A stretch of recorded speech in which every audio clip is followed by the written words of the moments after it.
You can walk in, and it's just like when you walk into a room and you can look at someone and immediately you don't like them. So I can actually see and feel energy. I'm what we call clairvoyant and also empathic. So when I'm focused on it, can see everyone's auric field. I can feel empathically what's going on with them emotionally, physically, uh, mentally, sometimes even spiritually. So I don't do that all the time. I don't walk around in the world fully open like this. It would be extremely exhausting. So what I've done over the years is train myself when to pay attention to that and when to just let that go. And as we often introduce, when we introduce mindfulness on this show, it's not floating around on a flying carpet. Right. It's merely paying attention on purpose and being aware, Correct. learning how to be a non-judgmental observer, which is difficult. So I came up and I sat down, and we had a very nice chat. And it feels. Have you ever been with somebody and it just feels comfortable, Santina? Yes. Well, that's the way I felt with you, Well, that's good. and I'm glad you humored me. However, let's go back to your past. No one hatches right now. It's our past that propels us to the future. Could you talk a little bit about when you were young? Sure. So from as early as my memories go, I have always remembered seeing or feeling or experiencing something of a spiritual sense. From one of my earliest memories at a family party, I remembered seeing an individual in a wheelchair, and the venue where I was, the person's house, it was all stairs to get in. And I was maybe 4 or 5 years old and asked my mother, how did that person get in here? They're in a wheelchair, and they're over there by the fireplace, and they're not talking to anyone, and they're just staring at me. And I remember her response was, "What person? There's no one over there." And then I went on to describe her, and she fit the description of my great grandmother. And I could feel my mother's fear hit of like, well, you're describing my great grandmother. She actually said that. And that's hard for a little kid to feel your mother is freaking out by something that you're just observing. So, when we're 4 years old, perhaps you were a bit more aware. However, most 4 years old have no conception of time, much less Yeah. death. Yeah. I mean, and then I guess I just kind of felt that, okay, if she doesn't see this person and I see this person and she's identifying this person, I just thought, well, I'm going to sit with it. And I just let it go. And I don't know, I just feel like there's a lot of children talk about having imaginary friends. Yes. That's a very commonplace thing. And I just was more vocal about my imaginary friends, I suppose. I mean, I just remember always being surrounded by folks in spirit. And I remember also being a child, being woken up in the middle of the night and having a lot of spirits in my bedroom and just kind of standing up and getting up out of bed and saying, I need to sleep. Do you remember when you were in bodies and you needed rest and sleep? I can't be bothered with this. And they legitimately went, but it took me a while to get to that place. So there would be most people who would be, to use a term, scared out of their minds. Yeah, if you've seen the movie The Sixth Sense, the little boy, when he sees some of the spirits, he's not quite sure what to do with it. I knew that I kind of feel like there was a knowing inside of me that other people may not see this. Some people may. Other children sometimes did have an understanding of what I was looking at. My younger sister did. So it helped to have other people that were having a similar experience around me to some degree. Did you feel that your mother believed you?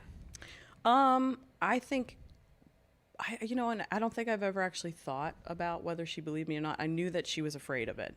So I knew that that was a boundary for her, and that was one that I didn't really want to push. And to be honest with you, I just wanted to be like a normal kid, like any normal kid. And so I just decided at a very young age, I don't want to look at this. I don't want to pay attention to this. So I just kind of pushed it back and suppressed it to some degree, but on purpose, because I just wanted to be me and have an experience and live my life and not be focused on somebody's passed away person that's next to them. And I kind of I kind of believe that we all have spirit guides and people that assist us in the spirit world. And I basically asked them, please let me just put this aside. And when I'm older, I'll pick it back up again and I'll do something with it. At that point, I didn't know what that would be, but I did. And did anyone ever sit down with you and explain to you what was going on, what they believed that you were experiencing? Not really, no. But I was lucky enough that when I was growing up, there were shows on television. I remember John Edward was one of the very first ones. There was a show called, I think it was called Medium or something like that, all before, Teresa Caputo and stuff. So it helped that there were a lot of things on television that reflected a lot of what I was experiencing. So in some ways, it validated a little bit of some of what I was seeing and feeling and noticing. And were you comfortable enough to share this with your friends? no. In fact, I wanted people to get to know me as a person and then maybe this other thing about me. And there may still be people who don't have a context of me in this way. It's just a part of me. It's not who I am, or doesn't define me or make me up in any way. Just like anyone. Anyone has things about themselves that make them uniquely themselves. So that's how I view this. So you talked about your mother being fearful of this.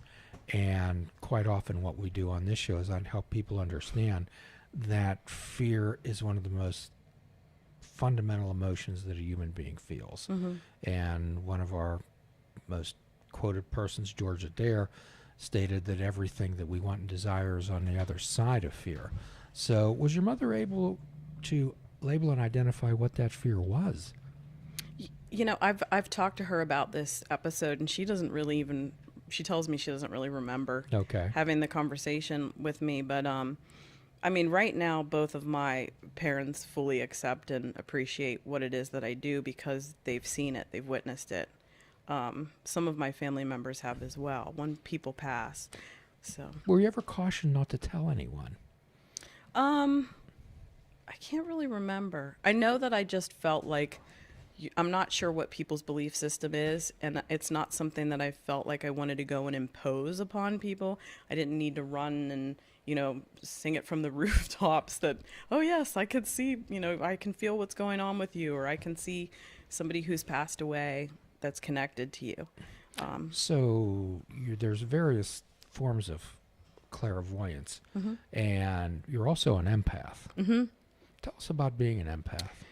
So the life of an empath is interesting, and I come across a lot. There's more empaths in this world than what you would realize. I think to some degree, many of us who live in a very mindful, purposeful space are empathic because we understand that we're all connected, and we understand that, my actions have, a reaction within another person. And so I think that, just being an empath in the world, you understand that yes, you're going to feel other people's emotions sometimes, or you might feel their energy, or their energy might even affect yours. And it's about learning how to find your own center and how to find your own kind of inner strength and truth, and to also be able to and I teach a technique, it's a breathing technique, where you connect into all of your energy centers, all of your chakras, and you allow I call it wiping the slate clean, where you use a cleansing inhale breath to kind of recharge all of your energy centers and your chakras. And then this exhale just allows you to just let go of anything you may have, I call it static cling. People's energy statically clings to you. And I say, you could pick this up when you're just standing at the grocery store and somebody's having a bad day. You can feel it. It's palpable. You can feel when someone is agitated. I'm sure you've ever been in a space where someone gets up and makes a big scene. You feel it. You feel it in that way. Well, there's much also evidence behind what you're talking about the show and explain exactly how it works. Our brain's a really magnificent instrument. However, it can also, I always say, magicians use sleight of hand. Our brains can use sleight of mind. Yes. And it's interesting, too, when you can see people's energy fields, how they're affected by each other. And you can see, if someone walks in and they're calm or they're happy, that you can watch them raise other people's spirits just the same way that you see someone come in and their energy is dense and heavy and just draws a lot of people down. Well, one of the most common chanting mantras is so hum. I am that, meaning that in the Buddhist Hindu world, it's we all believe we're made of made of energy, and we're made up of the same type of energy as the birds. We're made up of the same type of energy of the birds, the rocks, the trees, the dirt, and so we're all that, where I am that, which translates into the Buddha's precept against intentional killing, which why would I want to kill something which is part of me? Right. Yeah, totally.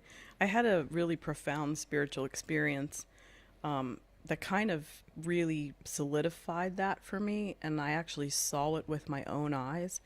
I was in the woods, and I had made a Native American hand drum, and I just went into this kind of trance-like state, and when I came out of it, I noticed a spider web was on my drum, and it connected to a tree, that connected to another tree, that connected to the ground, and it just went on infinitum, and it was like I could trace this web everywhere, and then suddenly I lost the definition for things, and I lost the sense of myself, and I had this overwhelming sense of connectivity with it, and man, what a beautiful moment that was for me. And again, what you're talking about is, in the Buddhist term, Nagata means no self. Yeah.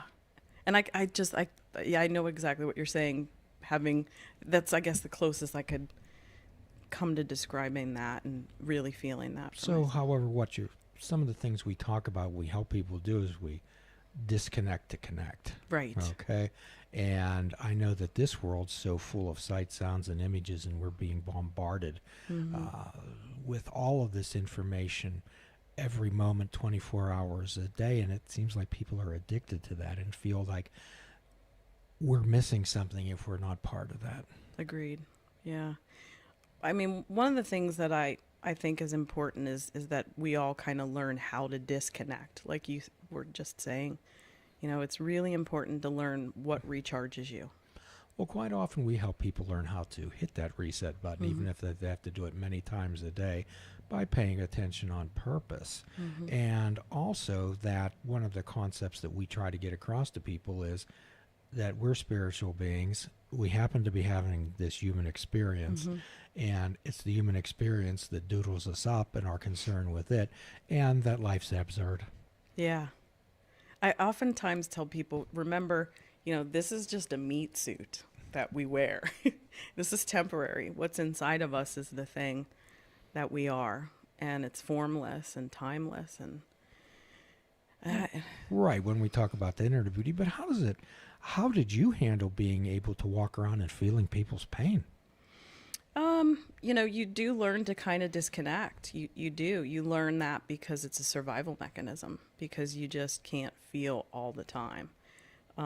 So to some people, I remember growing up, being, in high school and in junior high and walking down the hall and just saying hello to people, but not really being present, not really being there, and kind of insulating myself and not really paying attention to like feeling. I just kind of disconnected, because who wants to feel teenagers? You know what I'm saying? Everyone's awkward and in this stage of like feeling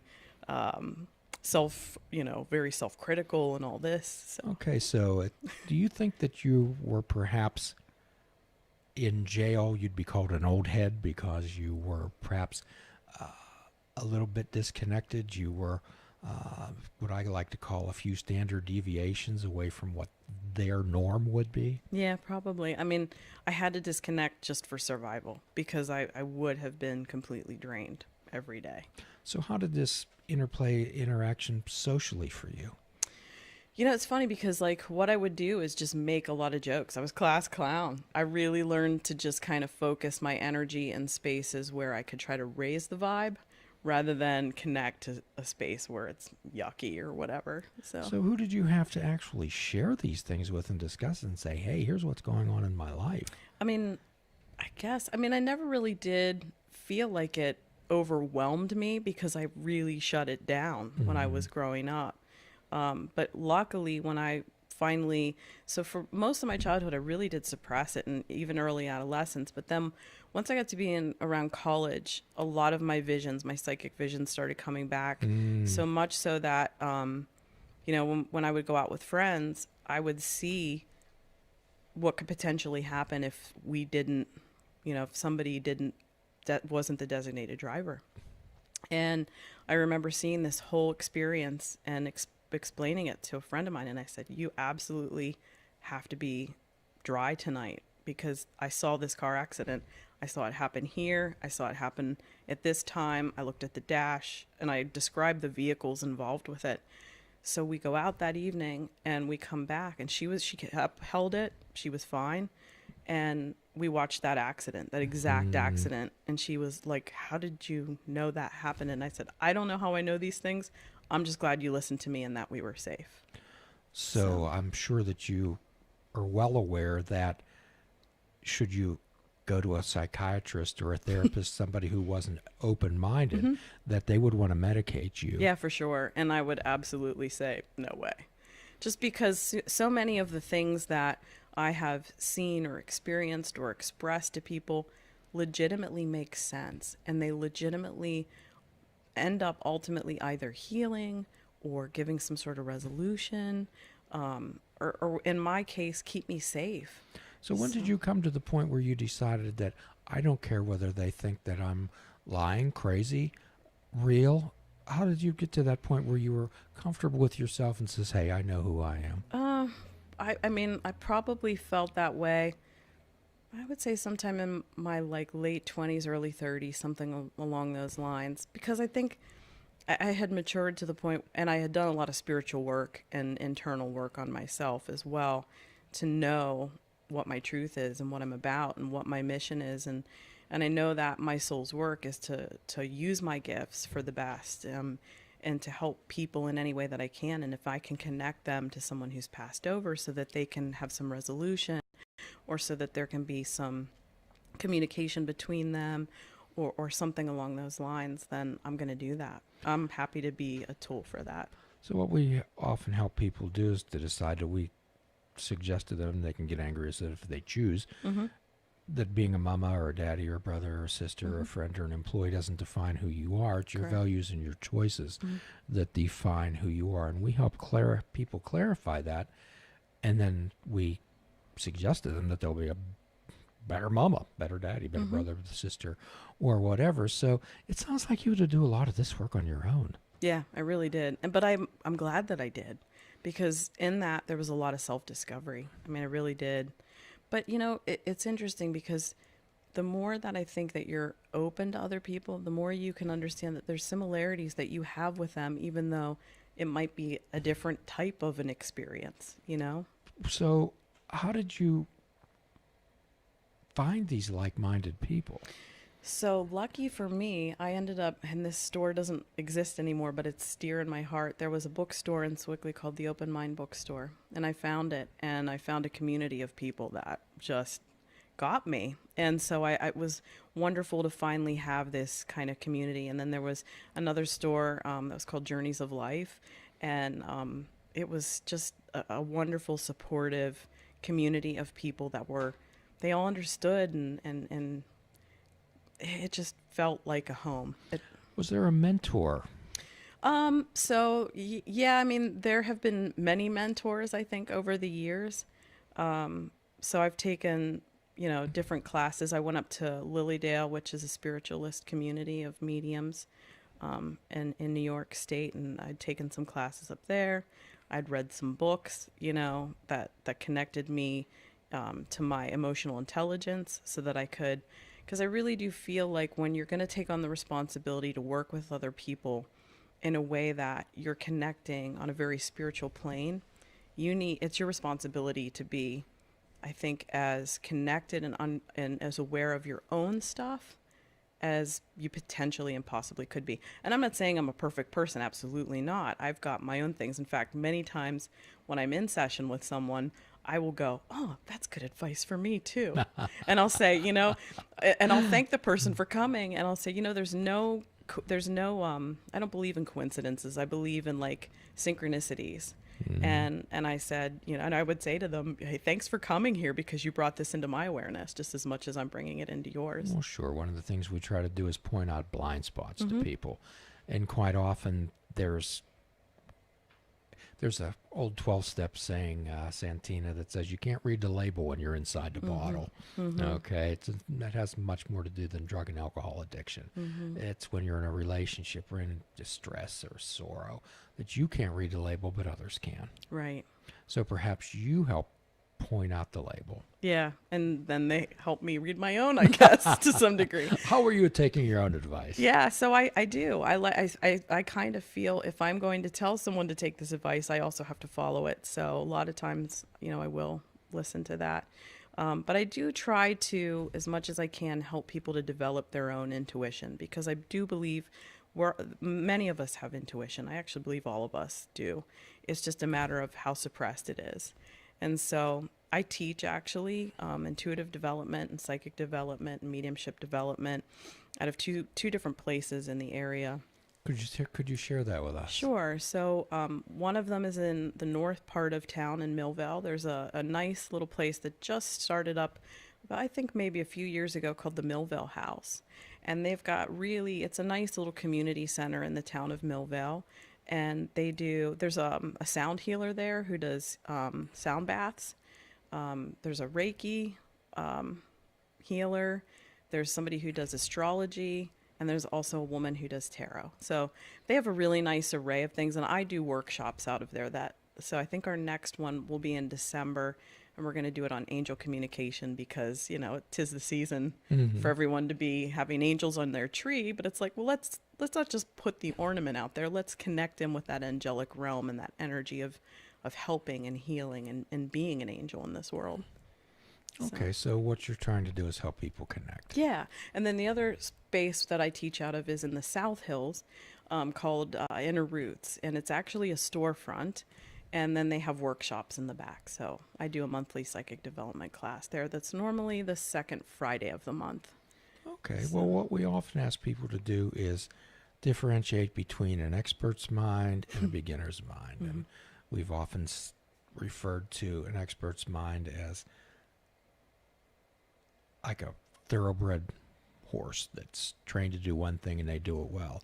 However, they have blinders on and they can only see in one direction. They have a template of the world that they think that everyone ought to fit into. Where if you've been around a 3 or a 4-year-old child and they look at something and it's just, they're full of wonder and marvelous. Wouldn't it be great to just walk through life like that? Mm-hmm. Definitely. In fact, I feel like and hidden inside of each one of us is a 3 or 4-year-old.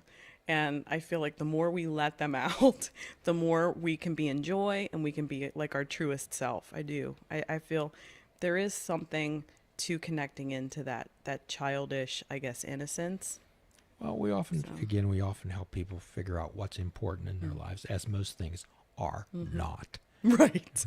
There's no prize for being the richest person in the cemetery. No. I often, and I try to put that in perspective. It's hard, as a human being in this world, to go, am I going to really care about that on my deathbed? Is that going to make a difference?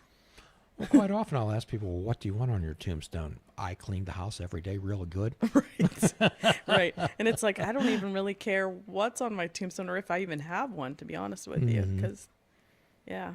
Well, we often talk about time traveling on this show, frequent flyer miles to the past and the future, brief layovers in the present. So we try to help people recenter themselves and reground themselves and deal with what's right in front of them, to walk through life with their eyes wide open rather than with their eyes wide shut. So could you tell us a little bit of the difference between what is a psychic and what is a medium? Sure. Psychic is somebody who has what we call precognitions or knowings before. And I think psychic abilities comes in ways that we don't know how we know something, or you have a gut feeling about something, or you just sense something being wrong. That's our intuition. That's our psychic ability.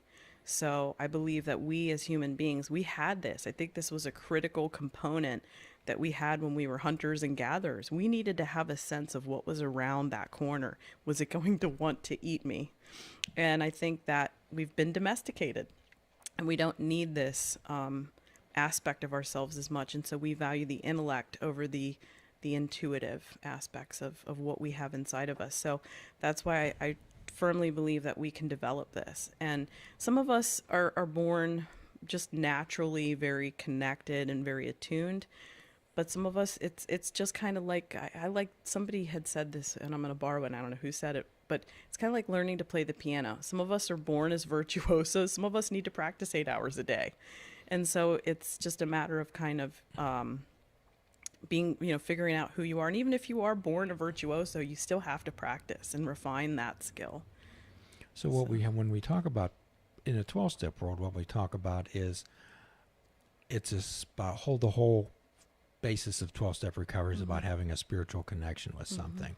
And what I try to explain mindfulness is that if we're present and aware, then the creator, the divine, the universe, or whatever, will put people, places, things, events in front of us that if we're there to witness them, then they'll have some meaning for us.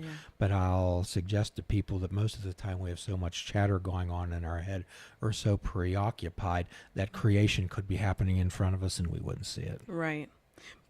But back to your question, so that's medium, or I'm sorry, that's that's what being psychic and intuitive is. That's it's just knowing things, and for me, I think it's more instinctual. It's like having a sense of what we need for ourselves and keeping us safe, and keeping those around us that we care about safe. That's what intuition is. Now, mediumship is a bit different. That's when you connect into the energies, the sensation, maybe sometimes the personality of people who you knew in life. Or sometimes people, in my case, that I had never met before that come in with people. And I find oftentimes the very first thing that I connect into whenever I am doing mediumship, sometimes I'll see them in my mind's eye, and I'll see like their eyes or a certain part of what their physical appearance is, just to help the person to connect to them. But that doesn't mean that that's what they, you know what I mean? It's not who they are in spirit. It's all part of a message, part of like, I get pieces of a puzzle to make a larger picture so that it creates a context for the person who is sitting there. And oftentimes I've never met this person before, and I know all of these things about, these very particular things about a person. I think one of the most intimidating experiences I ever had was I had a client sit in front of me and say, my brother always used to say this thing to me, and I've gone to every medium, and I want to believe in you guys, but until somebody says this one thing, I'm not going to believe. And I just said, boy, I'm not, she said, I test everybody. I said, boy, I'm just not good at tests. I just don't like to feel like I'm being tested. And so we do this reading, and I could feel her brother there. I'm describing his personality. I'm describing some things going on in their life. And then, it's over. I didn't get anything. And we're just casually talking. And then as we're casually talking, I hear in my ear a message whispered for her. And it was exactly that phrase. And it was really amazing to feel how connected she felt to her brother at that point in time. And for me, too, it kind of, you take it for granted when you are able just to kind of like get things, but I really felt that. It was like very palpable, the electricity of the knowing that I had just really. Is it the presence of that individual, like the sister, being with you that allows that spirit energy to come? Yes, I always say that. It's not me that calls their energy. It's the sitter. It's the person who I'm reading there with. The person in spirit is there for them, and their energy is what draws them to me. I oftentimes tell people I'm like the old-fashioned operator. I just put one little, I don't have a context for this other than I've seen it in the movies, but they would put one little lever here and one little lever there, and before you know it, the two are talking. So most people's conception of a medium would be a seance. Yeah, I mean, and I have done that, and I don't have anything, bad to say about that. But in the movies, oftentimes things are depicted just for horror and for the drama of it, and it really isn't about that. I mean, my intention every time I do connect in with spirit is always to help those that need the help, that want to have the, some sort of healing or resolution in their life. Most people would like closure. Most people have many regrets when someone goes to the next world. They wish that they could convey a message. They wish, so often it says, I wish I could have spent more time with this person. I wish I could have told them I love them. I'm so upset that our last meeting was one of conflict. Right. And so many times I try to tell people you can have that communication with them. And sometimes I'll coach them into just close your eyes and just see that person in front of your face. Just see that person. Remember what their laughter sounded like. Remember what their voice sounded like. Just remember what it felt like to be in their presence. So that's, in a sense, being a medium. So if I can get people to kind of help to recall that person in their life, and then I say, just imagine, because so much of your intuition is your imagination. I say, imagine that person is there in front of you. I want you to say what's in your heart to them. And you don't have to speak it out loud. You can say it in your mind.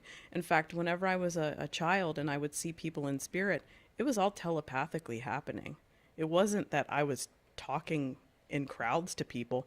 I would hear information coming in. And I know this sounds, I would probably have been heavily medicated if I had talked about this, but it truly was. I would hear thoughts in my head that were not actually coming from me. They were a communication into my own thought process.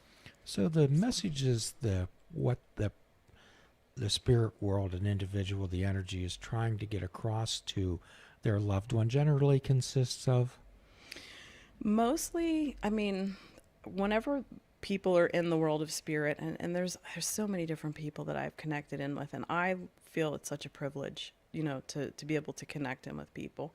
But the most, I think, important and the most universal message that I hear from people is, and I'm not trying to go biblical or anything like that, but the treat others how you want to be treated is 150% the way to live your life. Because anyone who's told me, these are the spirit people who I've connected to, when they have a life review, they don't view it from their own perspective. You're viewing it from all of the perspectives of the people who you connected in with, whether it be good or bad, and you're feeling it as if you're them. And so it makes you really reevaluate how you put your energy out in the world, Do you ever get questions like, is my father with my mother? Are they happy together? How about this conception of hell and heaven?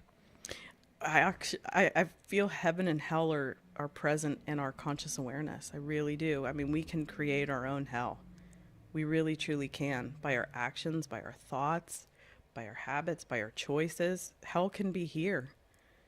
So I don't think hell is a place to go to. Hell is a place we can make. Have you ever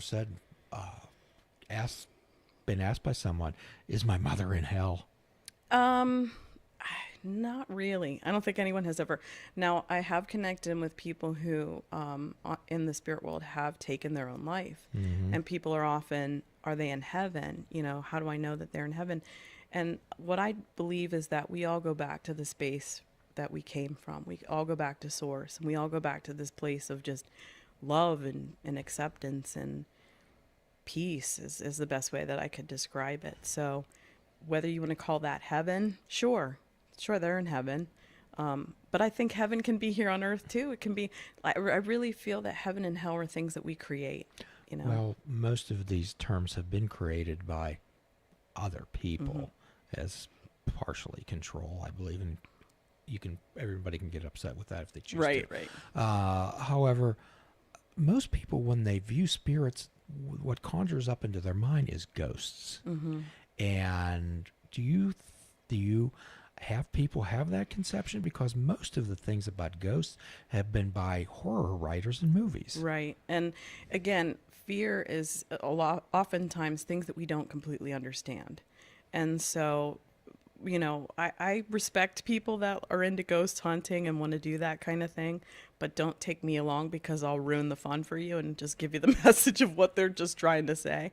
So EVPs and stuff like that are great and fun, whenever you get electronic voice phenomenons from spirit. But I could just directly tell you what they're saying and what they're about and all that good stuff. And are there, negative energies? Absolutely. But it's kind of like in life, you connect what you resonate, So if I'm going to be, I personally make it a point not to try to connect in with anything that would be negative or want to harm.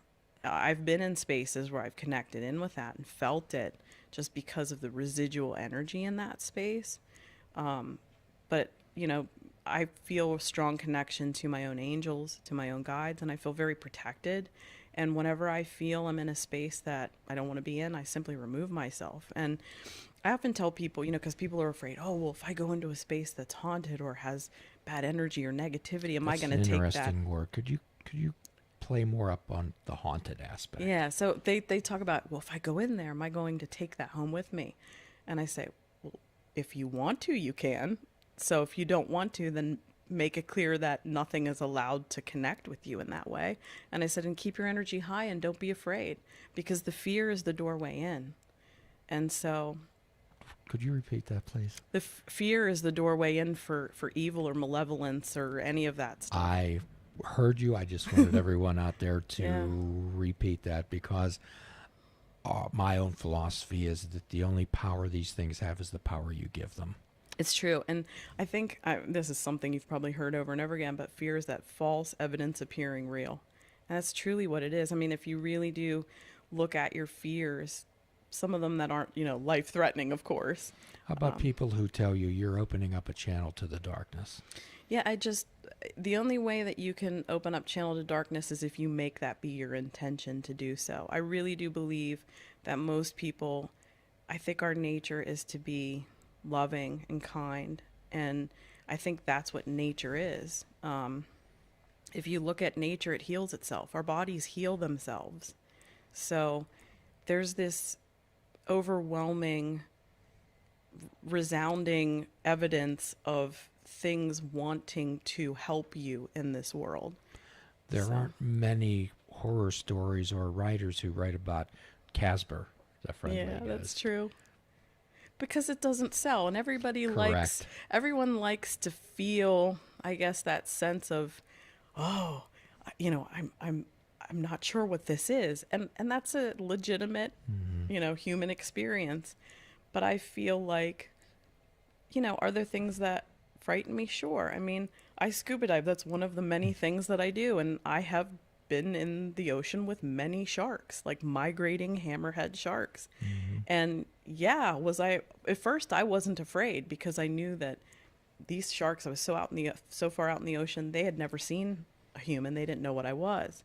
But then the more they became, I guess, interested in me and were coming closer to me, I could feel the fear transfer from them to me. Do you see how that works? It's kind of like I wasn't afraid because I could feel they were. And then when they started to get more confident, I became a little bit. Well, that's like a counseling term, transference and countertransference, the energy between you and your patient. So you get the type of questions like, where did Daddy put his watch? Yes. And a few times, in fact, I've done it for myself. I've lost my keys. My significant other lost his wallet.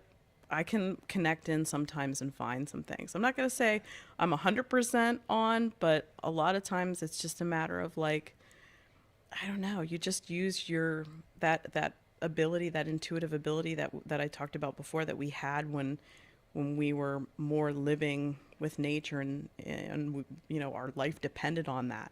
Do you ever get questions like, could you ask Mama why she left us?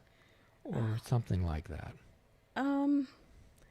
I don't think I've ever had a question quite like that. A lot of times what'll happen is Spirit will bring me the message before the person gets the opportunity to ask the question. Okay. It's like I'll say to someone maybe halfway through the reading, do you have any questions? And they'll say, no, actually, we've covered most of them. And that's when I know I'm being a good operator. Do you know what I mean? That the signal is working. I like that term. So I'm sure you probably get some people who want to know the lottery numbers. I don't do that. Yeah. You might get that question. I know there are people who can do that, but I'm not one of them. Yeah, that would be great. Wouldn't it? Wouldn't it? Yeah. So, how do you handle in the 12-step world? We also talk about a quote by Herbert Spencer that, paraphrased, says that there's one sure principle that will keep a person in everlasting ignorance, and that principle is contempt prior to investigation. How do you deal with that? I've had people straight up sit in front of me and say I'm a skeptic. And I'd say, okay, well, are you sure you want to sit here? Because if you don't really believe it, I'm not. My stance is I don't really need to prove any of this to anyone. I mean, I know it to be truth for me. And so if you're open to receive, then we can. Openness. Yeah. If you're open to receive, then we can proceed. But I say if you're closed and you're not willing, we're wasting our time here, because I can be, as evidential as possible and give them everything. But if they aren't open to receive, then what's the point? Have you ever felt that there was a message that someone perhaps wasn't prepared or should not receive? There was only one instance of that I can actually recall, and this was somebody. I was actually on vacation in Jamaica, and this woman was saying, I've always wanted to meet a medium. I was with a friend, and she was talking about us going on a haunted tour or something, and my friend said, well, you don't want to go on that. And I said, well, I could, but I'd choose not to. And the woman said, oh, I'd love to meet a medium. And I said, well, how are you doing? My name's Santina. And so she was like, she couldn't believe it. And right away said, hurry up, read me, give me a reading. So I did. And I connected her into a child who she had lost. And she just wasn't prepared. She wasn't prepared to hear it. And the fact that she had never had a reading, she didn't understand how it worked. And I'm not normally in that kind of a put you on the spot kind of space. But I walked away from that hoping, and I have to trust that if I connected into it, it healed her in some way.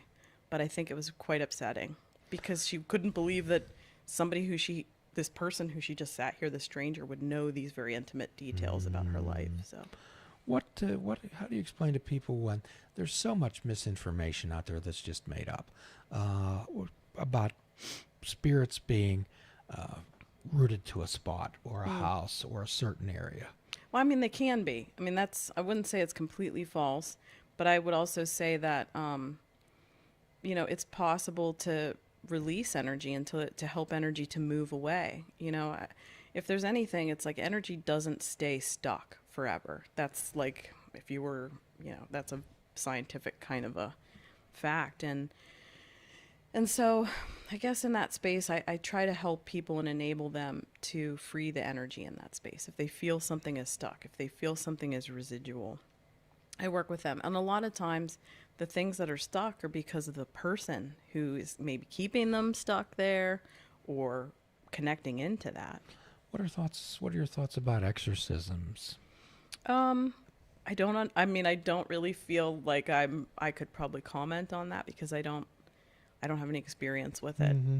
It's not something I'm interested in. I'm sure that there are people that... So in Wizard of Oz, you'd be going to the good. Probably, just because it's what I choose to resonate with. Isn't that beautiful? I love the word. I love that word that you choose to do that. Well, that's so amazing. And it's wonderful that you don't have to convince anybody of anything. I just don't... You know what? I just don't worry about that. Mm-hmm. It's just not something that I choose to put into my awareness. So what type of people would generally come to you? What are they hoping for? I think mostly closure. I think sometimes people come to me because they find themselves at a pivotal point in their life and they need help with understanding and seeing maybe the best path forward for them. So things of that nature. There are some things that people want to just heal and release, whether they be emotional or whether they be connected to someone who's in spirit. So there's a whole host of reasons why somebody may come to me, and that's just probably like a sampling. How about somebody who has lost a loved one tragically? That happens a lot. Tell us about that. I mean, would never want to get into any Oh, details of course. for anything, but yeah, there's a lot of stuff that I have to connect into that's tragic, and it's hard. And sometimes as a medium, I find myself getting extremely emotional and crying. And Hmm. I will cry and I will weep because to me that's part of the message. And part of being a medium is transferring and letting folks know that it's okay to release. So, yeah, I mean, there's been moments where I can feel the the impact that that tragic loss has had, and it's almost like a ripple effect. It doesn't just impact the family; it impacts the people that know the family, and it just goes out and out and out and out. And I always say, you know, when there's tragic circumstances around a death, the best thing that we can do is send love and to reflect and be grateful for the moments that we did have for that with that person, because I really do feel that people in spirit are very connected to those that they leave behind on the earth plane, and that the suffering and the pain that they're feeling here is very real for them. They're a part of that. They're a participant in that. And so it's important that we grieve and we go through those natural processes. But as part of the grieving process, I really do believe that we have to be in a space of gratitude. We have to be in a space of loving those around us who are also feeling that loss of that person. And instead of withdrawing and kind of going inside of yourself, remember to reconnect with the people that are also feeling that That's pain. just gorgeous. Yeah. That's absolutely beautiful. I mean, that's what I do. I mean, that to me is the most important thing I think that we can do. When I deal with people who have suffered tragedy, Santina, one of their questions is did they suffer? Were they in pain? Mm-hmm. Are they okay now? Is there ever a time where you can get a message from the one who's crossed to them saying, "Hey, I'm okay. Mm-hmm. It went all right." Yeah, absolutely. Sometimes people in spirit will show me what happened to them as they're passing. They'll show me who met them, which is such a cool thing. Tell me about that. Yeah, so the my first experience with that was actually my grandparents. So my grandmother was very, very ill, and she was in a coma for a really long time, to the point where the doctors convinced us she's brain dead. You guys need to pull this plug on her. So we as a family decided to do that. But the night prior, my family and I, some of my family members, we decided to stay up and just reminisce and talk about all these wonderful memories we had with her, because I've always heard, you know, when folks are in a coma, they're very aware of what's going on around them. So the next day, it was a wonderful time. We just cried and laughed, and it was just a nice visit. So the next day, we did this thing. My grandmother wakes up. She's supposed to die. And she kind of looks around the room and says, "What is everybody doing here? And what's going on?" And we were all crying because it was just almost like a miracle. And so we got 2 extra weeks with her. And in that time, she told me that she was able to speak to my cousin who had just passed a few years before. He actually died of a drug overdose. Mm-hmm. And so, anyways, she told me that he had told her about me. And he coincidentally had the same name as her doctor. And I said, "What? Your doctor said something?" And she said, "No, him, you know, my cousin's name." She said, "You know, him."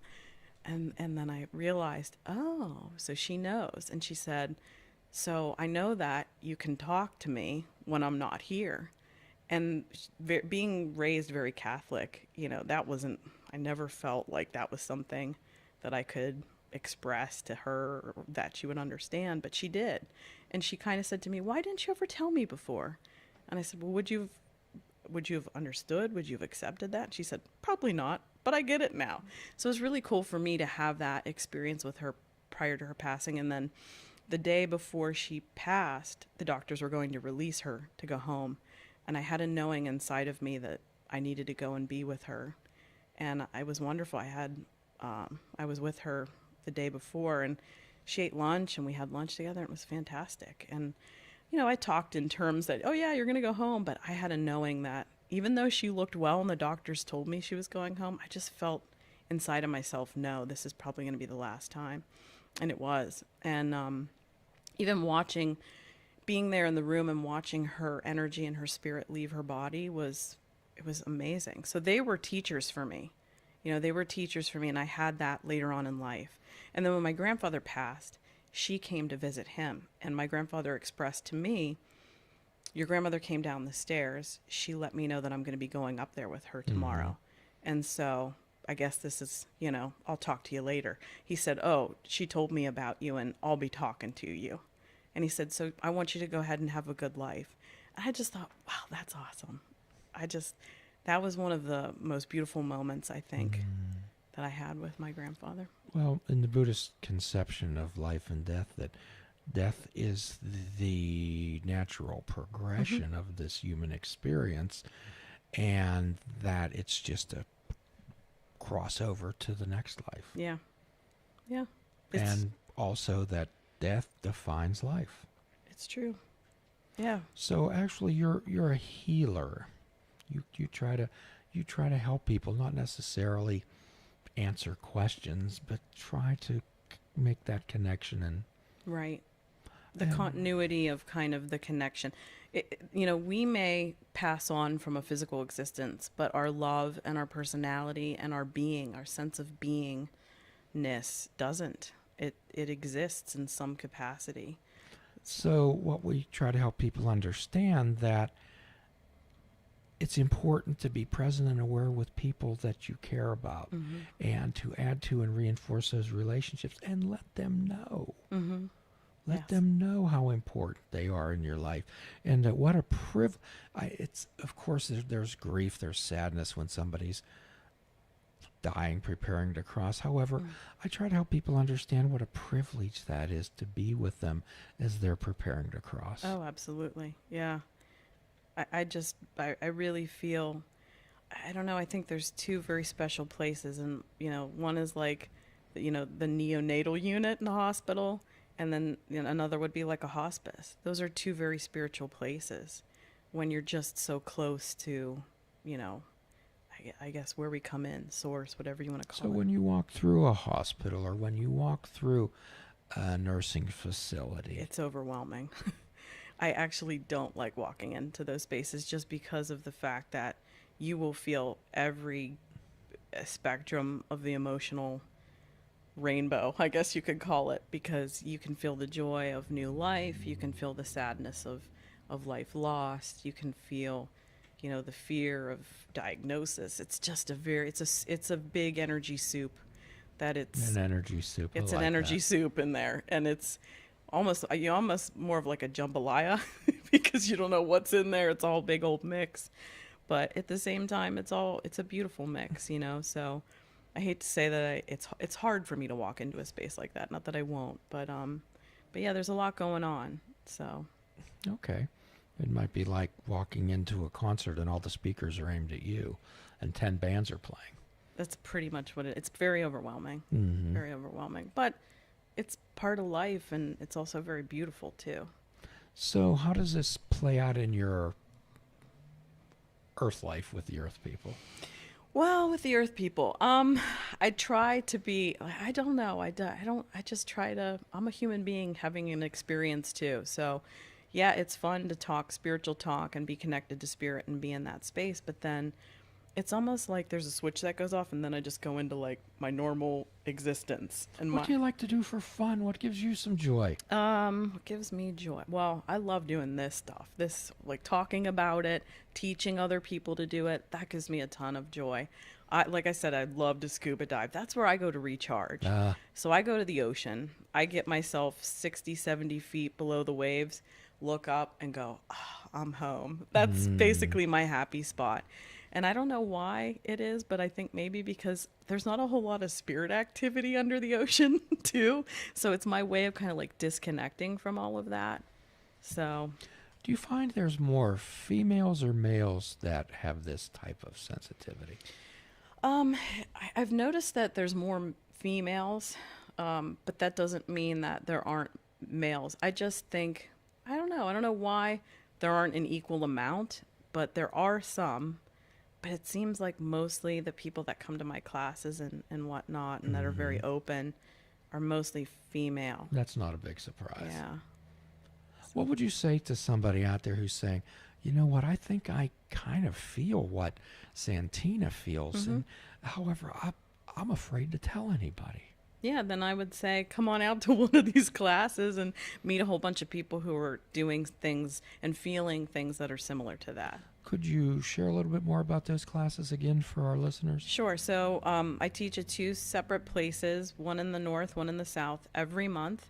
And they're typically different topics. So, and what I do is I decide based on the group of people that come what we need to focus on. So we work together as a group. So if we need to focus on, like most recently, we did a whole session on, you talked about time travel earlier. Yes. So we did it on our timelines and healing our timeline. So what we would do is we would identify a space in our past. So we would travel our timeline to a place in the past where we had some pain. And so we sat with ourselves in that space and we tried to release as much energy as we possibly could that we still felt emotionally to that.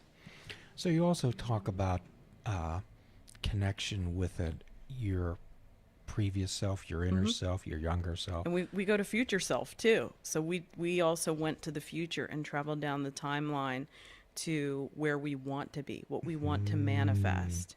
And so what we did in this class was we did an exercise where we asked our future self, am I on the right path? And if I'm not, what do I need to adjust? It was really healing. It was really wonderful to hear that. Some of the things I heard, I didn't really want to hear, but I'm like, okay, I guess I got to do this. I guess I better do that, So Well, we always say it's action and effort in the present to make the future possible. Yeah. And quite often I'll do an exercise with people where they meet their future self. And I ask them to write a letter to their present self from their future self, stating how much they appreciate the action and effort they're doing in their life to make I it love possible. That's great. That's great. Anything where you're doing some sort of a reflection from outside of your present space really gives you the perspective that, right now is just so important. So it really brings you, I guess, by focusing back to the past and into the present or the future, it makes you more aware of your present and kind of what you're doing right now to either create what you want to create or to disassociate yourself from what doesn't really define you anymore. And hence, I'm right here, it's right now. Yeah. And that's the philosophy we think. And in the 12-step world, it's often said that most good ideas are simple ones. Okay, and if we try to, what we try to do in this world is just try to make order and sense out of chaos. We just let it flow. Oh, yeah. And we just try to fit in and participate. That's what we try to do. Well, you're absolutely delightful. Thanks. I am so glad that we met that evening. And if anyone would care to have any comments about this show or perhaps have Santina contact them, please go to the www.fishingwithoutbait.com website.